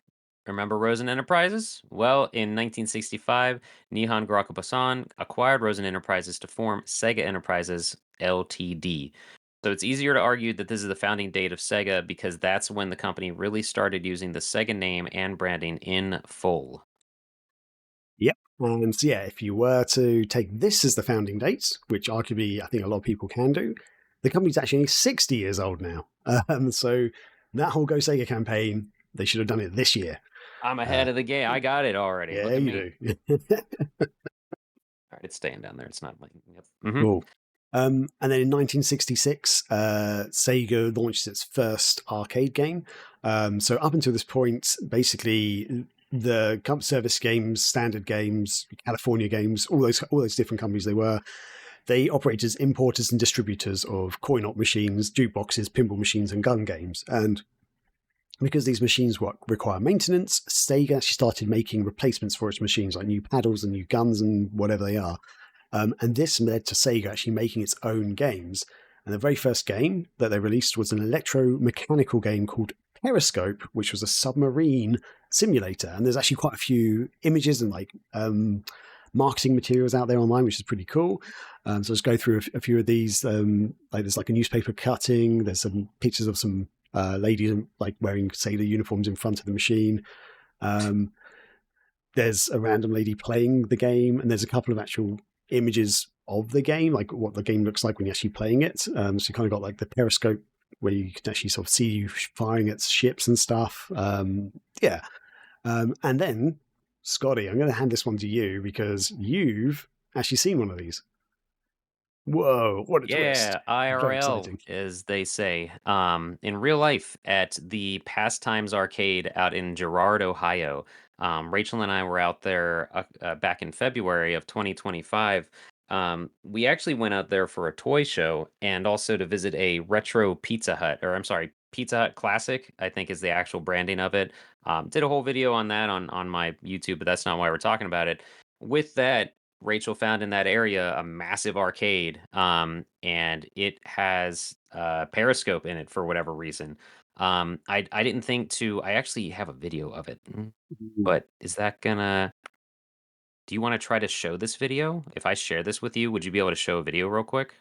let's find out. Can I? Can I make? Uh, Oh, there we go. Oh, nice. You might have to mute it though.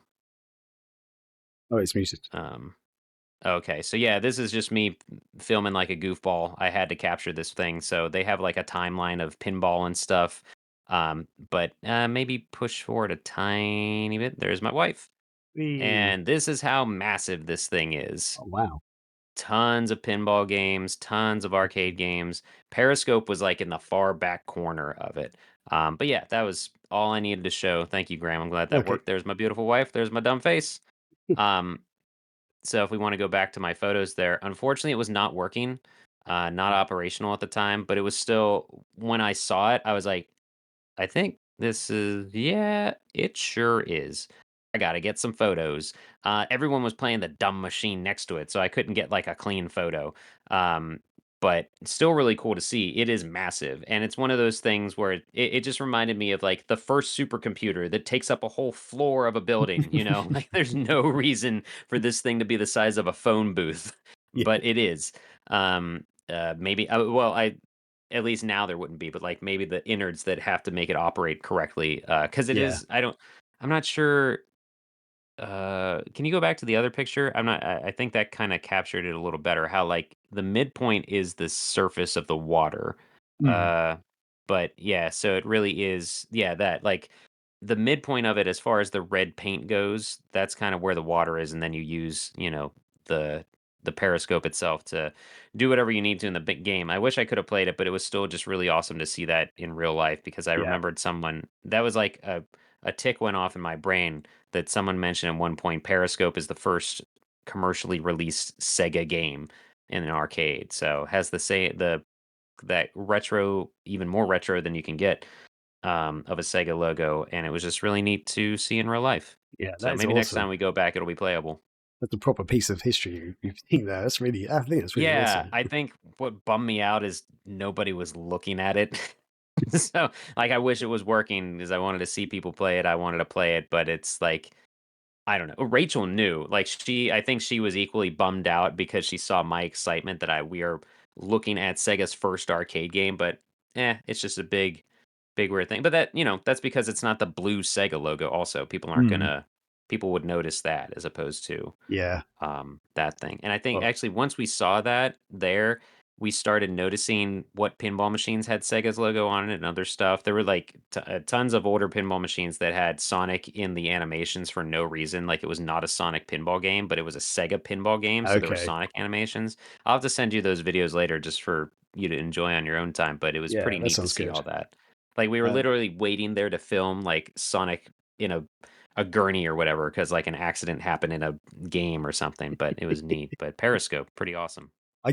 as you were talking, Stan, I could just imagine, yeah, that moment in Back to the Future 2, is it Back to the Future 2? Where he goes to play the Gunsmoke. arcade machine and the little young Elijah Wood goes, you have to use the gun or you have to use a controller or something. I can't remember what he says now, but He oh, this is a says kid's toy. once Marty gets it up and running, and the kids walk around the front, Elijah Wood's character says, "You have to use your hands to play it? That's like a baby's toy." And then they just walk away.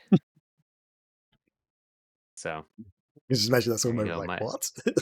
Uh-huh. I mean, we're getting pretty close to that because you don't even need you can use your hands instead of like controllers on VR helmets now. So yeah.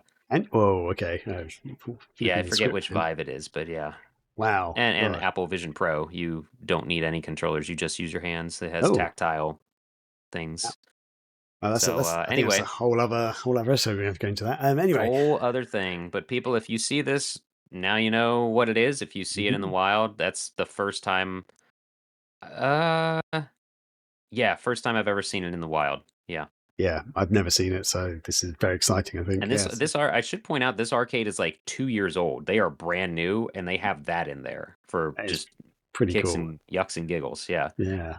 That's awesome. But quite jealous of you, actually, for that. Fast Times Yeah. Arcade in Girard, Ohio. And the audience, let us know if you've seen Periscope out in the wild, or if you Yeah, own yeah, one. yeah. That'd be amazing as well. Oh my god. Yeah. That's like 4 arcade cabinets worth of space right there. Yep. Anyway, the point of this bit is, so yeah, I'm sorry. We ranted, but that's a good thing to rant yeah, about in this timeline. yeah. If so, some people might consider this to be the founding of Sega because this is the first time Sega actually made their own system. Basically, it's under the Sega name. It's their own, arcade game, as it were, and it kind of actually kick-started a renaissance in the arcade industry of EM games, electro mechanical games, and that sort of went on well into the 1970s. Yeah, and if you were to take that as the founding of Sega, that would make the company 59 years old this year. And I'm just going to do a quick side note because there's actually some controversy here, Scotty. And I don't know if you know about this. I did not until reading this, so yeah. Yeah, so some articles have actually indicated that Namco actually came up with the idea of Periscope first, but they had it under a different name. Their original name was Torpedo Launcher, and that was in 1965, so 1 year before Sega released Periscope. Namco had a very, very similar machine, although it was technically 3 machines together. It's had like a kind of multiplayer aspect to it, apparently. Yeah, so you can see on the screen that's like newspaper cutting, basically, of a black and white photo. It actually says Periscope at the top, and that is because apparently Namco's arcade machine never left Japan, but because Sega's one did go around the world a bit more, and became very popular. People knew about Periscope, so Namco just rebranded their game Periscope. But apparently, like from what I was reading, other than a few little facial differences, the game's are almost identical. The way they play is identical. Like the actual Periscope unit is actually identical. So technically, maybe Namco actually came out with Periscope first. But I know Sega had the branding Periscope on it first, and it was Sega's first game. So I don't want to detract from Sega in any way, but this is something I read. So freaking huge, though. Like, Yeah, who it's would want to deal with massive. that? Yeah. There were 5 made in the world, probably. Yeah, probably. Can I point something out before we Mm-hmm. leave this slide? Mm-hmm. That photo of Periscope you have is from the same arcade that I just showed you that I went to. No, what? Because the machine on the left, if you look in the middle photo, you see the person looking at an orange machine, but to their left is a yellow machine. Yeah. Now the Okay. orange machine in front of them is on the right side of Periscope in the photo you found. Oh, yeah, I see it. Oh my god. So Whoa. I'm pretty confident that's the same arcade. That's nuts. I just found that picture randomly. So it's time to start the hunt, people. How many arcades actually have Periscope in them? Because I think we've both found the same one. That is brilliant. Oh my god, wow. So Anyway, Scotty, now we're moving on to 1969 to 1982, and it's a Sega fire sale. Everything must go. What's happening, Scotty? 1969. Nice. Rosin was the sole owner of Sega Enterprises Ltd., and he sold it to the U.S.-based company Gulf and Western Industries, not to be confused with Smith and Weston. Now, Gulf and Western Industries. Rosin stayed on as the chief executive, and then maybe that's the logo. Yeah, I don't know if that's the only Gulf and Western logo I could find online, and I don't think that's correct. But yeah, But yeah, but here's the thing. In 1973, so while they're owned by Gulf and Western, Sega released its very first video game, and that was a game called Pongtron. It came out a year after the success of Atari's Pong, which was released in 1972. From what I understand, it's basically a copycat of Pong. They just renamed it slightly Pongtron. One of many, but yeah. Yeah. And here's the thing. Some people actually consider this to be the founding of Sega because it's their very first video game, because they consider Sega to be a video game company.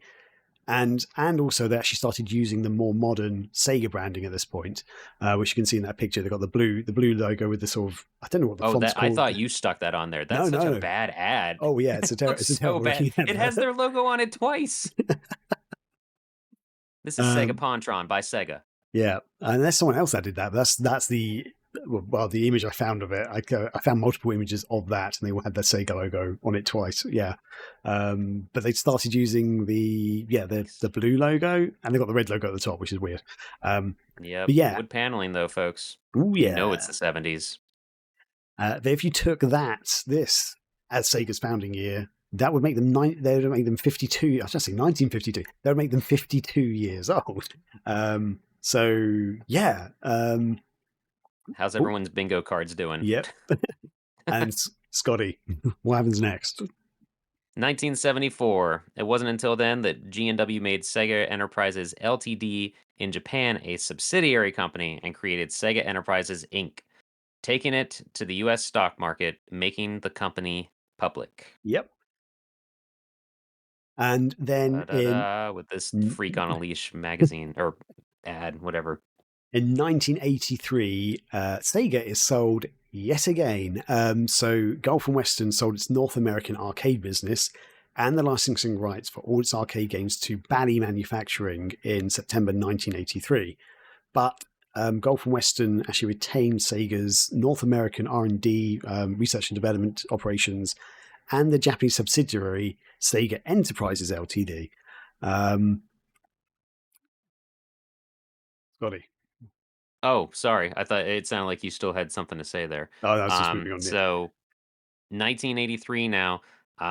This is where, well, we'll get into it. Sorry. Oh, I scrolled up accidentally. Take this part out because I'm unprofessional, or leave it in. Oh, yeah, Sega sold again. Wait, did you just read that? No. 1983. Gulf and Western sold its North American. That's the one yes, I've you read. did. Yeah. So yep. Sorry. All right. Still. Take this part out. Okay. All right. Back to 1983 again, because we're still in 1983. Around this time, Sega's Japanese business moved into the home consumer computer. That's hard to say. Home consumer computer market. There we go. Releasing the SC, like Sega Charlie, 3000 computer, and then the SG, Sega Gaga, I don't know, 1000 home. Sorry, I don't know my phonetic alphabet. Should have got Sierra Charlie, Sierra Golf, 1000 home games console to complete with Nintendo's Famicom games console. Mm-hmm. Yeah, so these are actual, this outline was the first time I ever saw an SC3000. The one I was more familiar with is I always thought it looked like a shoe, like a tennis shoe or something, like the red, white, and blue, or I don't know. How would you describe that thing? Like a video it looks like a console. It looks like a kid's shoe growing up. It's just this off-white, like this white that's going to yellow as soon as you take it out of the box. And then you put the cartridge in the top, but it says Sega. I don't know. Yeah, it looks like whitey tighties or something. It's ugly. That's what I'm trying to say, is it's ugly. Both these are kind of hideous. They didn't know how to make electronics not look like toys and not look like cars at the same time without putting wood paneling on them. Oh, man. But here's the thing, Scotty. You know what happens next? I think I do. In 1984, Sega is sold again. Yes, again. Ka-ching. Ka-ching. So, yeah, and if we... Just add a ka-ching sound every time it's sold in this, in post, that's not a big deal, right? Easy. It's actually in November 1983, Rosen stepped down as president of Sega Enterprises Incorporated in America, and a man called Jeffrey Rochlis became the new president in January 1984. and is around in 1984. Basically, Golf and Western's founder Charles Bluedorn died, and G&W began selling off its secondary businesses, including Sega Enterprises in Japan.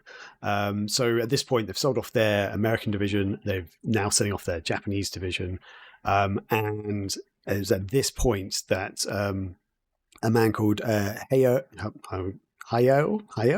Is that the name? I don't know how to pronounce this. Sorry, this is a Japanese name. Hayao Nakayama and David Rosen, who, remember, Rosen has just stepped down as the president in America, but he and this man called Nakayama, they arrange a buyout of Sega Enterprises in Japan with the backing of a Japanese software company called CSK.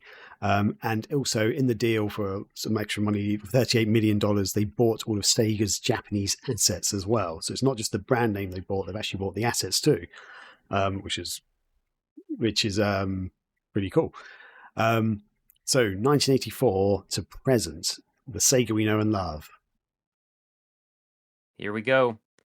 We ask again, is this the real beginning of Sega? 1984, this is where people can argue Sega really began because it established Sega Enterprises Ltd. As a wholly owned Japanese video game company. That's right. Ta-da. So if we were to take this moment when Rosen and Nakayama, and they established Sega Enterprises Ltd. In Japan, it makes the company 41 years young. Because this is basically, they've now got a video game company. It's wholly owned by it's a wholly owned Japanese company. It's not a subsidiary anymore of anything, and essentially it opened up this way to like paving the way for it as its computer game. Oh my god, I'm rambling. Sorry. They got a big building. Yeah. Basically, it sort of paved the way for the next steps of Sega. So to kick it off in 1984, Sega Europe was founded. And they entered the arcade market. They essentially opened an arcade division in Europe as Sega Europe in 1984. And Scotty? Then in 85, the most important year of our Lord and Savior, that's when I was born, Sega re-entered the U.S. arcade market with the Sega Enterprises USA being established after a deal with Bally. I said Bally before. Bally, like you know them. I was really the Bally, but yeah, I don't know what it is. Bally. Yeah, probably Bally. Bally. Yeah. Bally Manufacturing. So there you go. Yeah, and from then on, basically 1986, and then on, they went on to launch the Master System worldwide, and the rest is basically, as they say, history. But here's the thing: when was Sega founded? I'm throwing out the question: what is going on? Because we don't have the final say. We don't necessarily know the real answer. Sega claims they're now 65. So they were founded in 1960. That's what they're claiming. But if you look back, like lots of times when you talk about Sega, it goes back to the service games era. Most people actually say service games was the start of Sega, and they talk about 1945 being like the period where Sega was originally founded. So yeah, like if you look at there's lots. I looked at lots of different sources. Lots of different websites have like Logopedia and stuff. They say service games was the original Sega branding, basically. So yeah, if you go back to the 1940s with standard games, they could be 85 years old. If you come forward a little bit more, they could be 70 years old, or they could be 40 years old, or 41 years old even. So yeah, and here's the thing, Scotty. I don't think Sega. So it's a low hanging fruit here with this joke.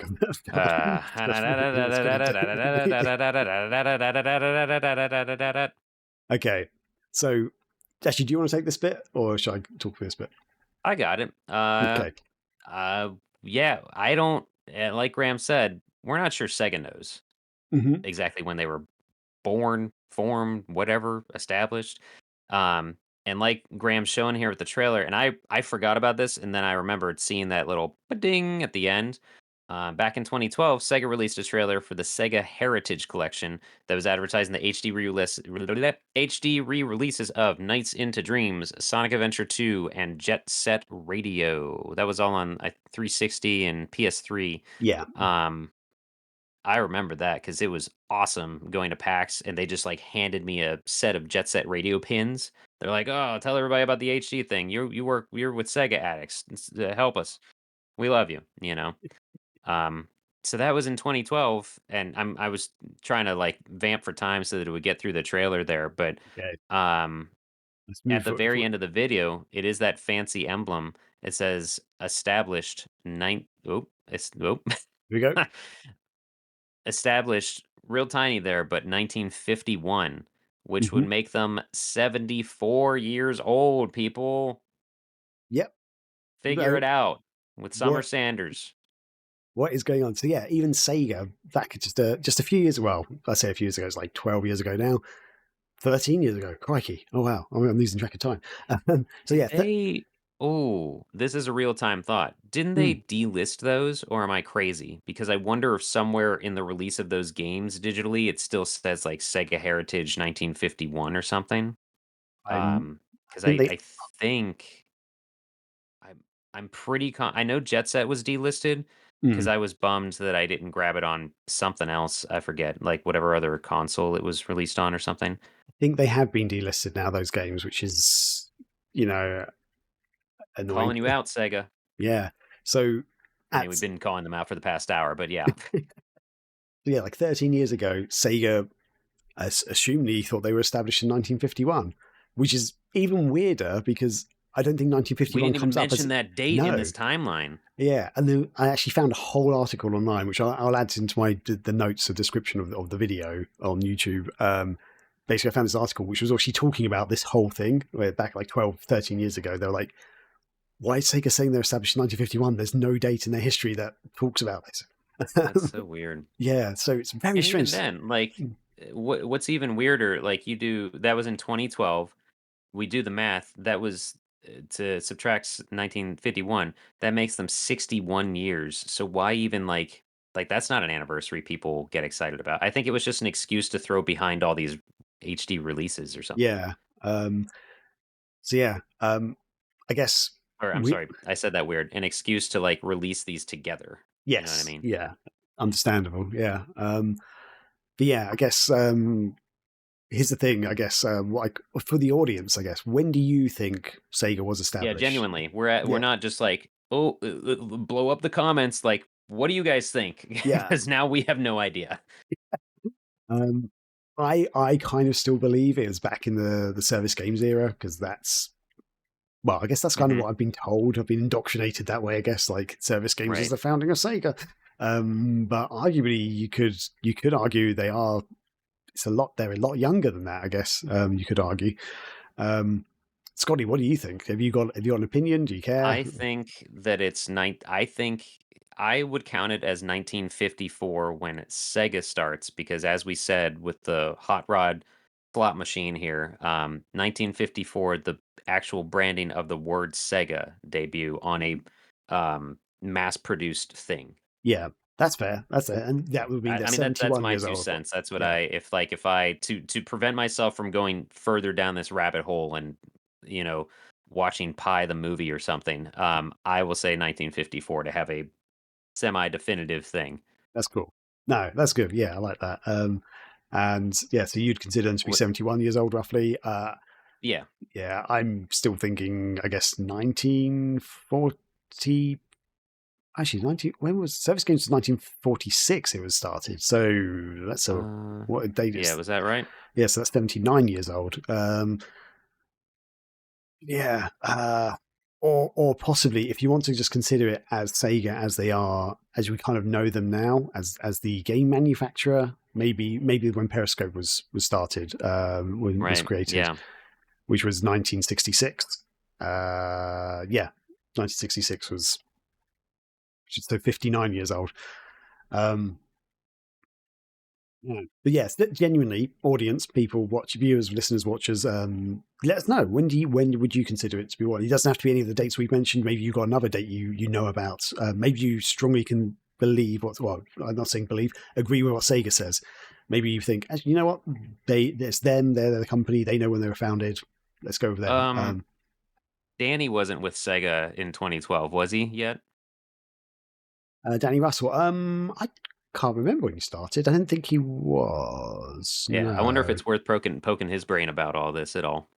Maybe, yeah. Maybe we can reach out to him and get some hot take from former Sega employee. That'd be good. Yeah, but yeah, So that's the timeline, folks. yeah. But As far as we can, between you, me, and God, that's the timeline for Sega. so happy birthday, Sega. Maybe. Where did you find this picture? This is ridiculous. I don't know. I just found it online. It's my understanding is it was actually an official Sega. It's from the Sonic channel. So it's on Sonic channel. Oh Okay. yeah, nice. Okay. Yeah. I always love their art. Yeah, it's a Yeah. fun. It's our good old boy Chunky Sonic, jumping up with some call him Retro Sonic, but he has a crown on and a cape, Yep. and he's jumping up in front of people, waving those sticks you see at Vocaloid concerts.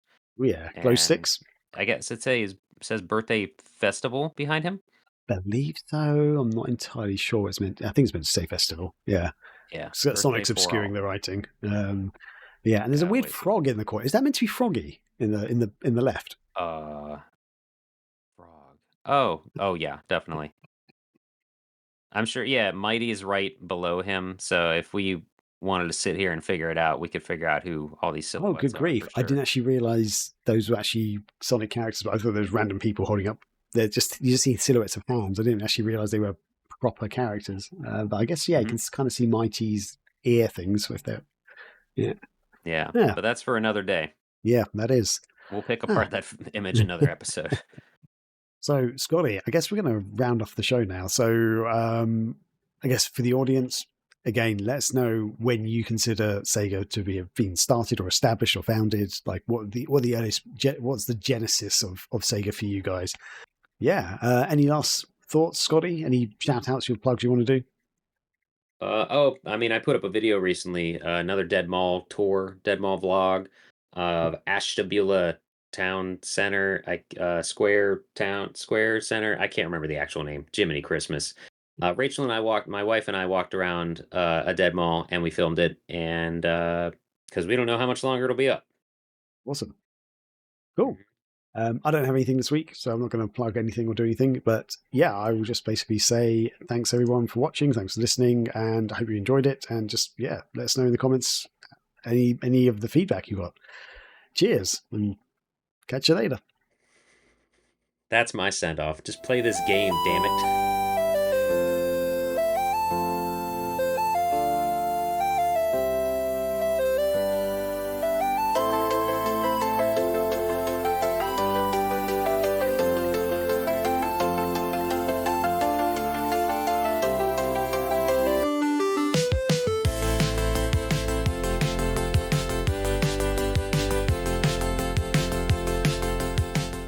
Hi guys. Bye. Meep, meep.